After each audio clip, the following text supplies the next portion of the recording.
So, ayan, ito yung ingredients natin. Magluluto tayo ng kinamatisang manok. So, ito yung ating manok. Ayan. So, ipapain natin yung bawang. Bawang. Sunod natin yung luya.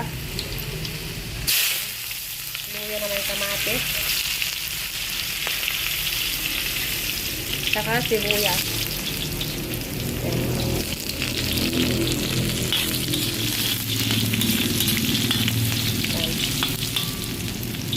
Medyo malakas yung apoy ngayon, saglit lang nasunog.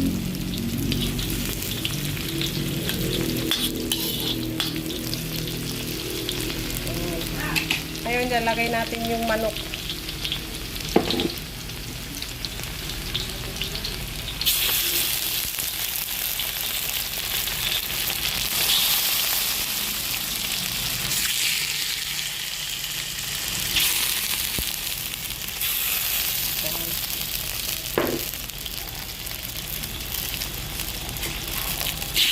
Haluin lang natin yan para naprito siya.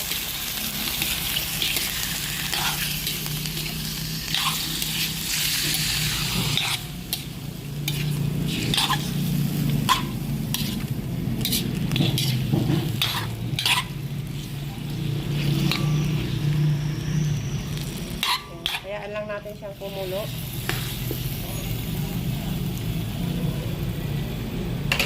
Kumulo, tsaka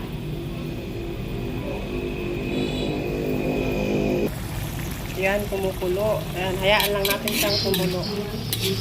Kumulo ng kumulo hanggang sa medyo maprito siya. Ayan, wala pa ako nilalagay dyan na pampalasa. Yun pa lang, ano.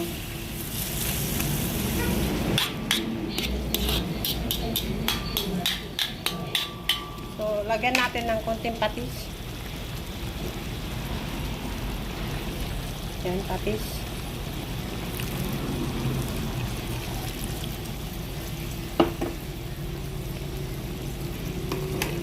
Tapos ngayon, ibabaw na natin yung kamatis. Yan, kamatis.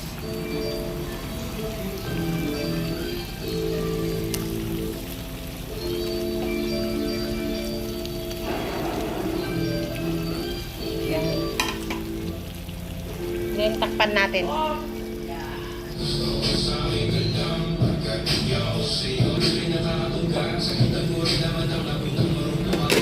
Haluin natin. Wala pang tubig to ah.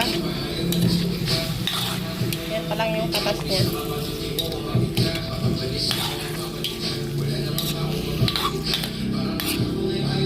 Mag-add tayo ng konting tubig.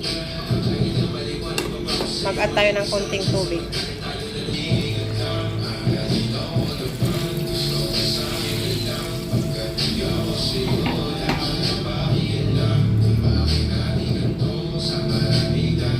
Takpan natin.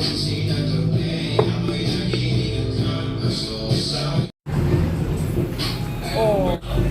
Yan, ganda na oh. Medyo masarap na yan. Amoy na. Oh, lagyan natin ng konting paminta. Yan. Saka bacon. Pagpalasa. Kunti lang, masama yung maraming bacon.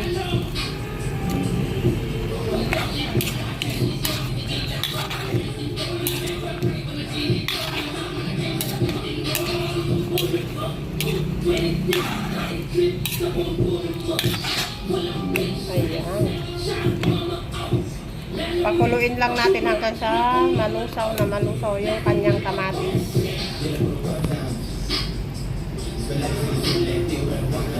Ayan pala, nilagay ko na yung ano, pechay, nakalimutan ko. Tayin na lang natin maluto yung pechay niya. Ayan, medyo maingay, kaya ayan. Medyo palambutin lang natin ng konting gulay. So, ayan, medyo okay na siya. Ayan, mukhang goods na. Ito na yung ano, may malambot na oh. Malambot na yung kanyang dahon, kanyang gulay. Okay na siya. Pwede na tayong kumain.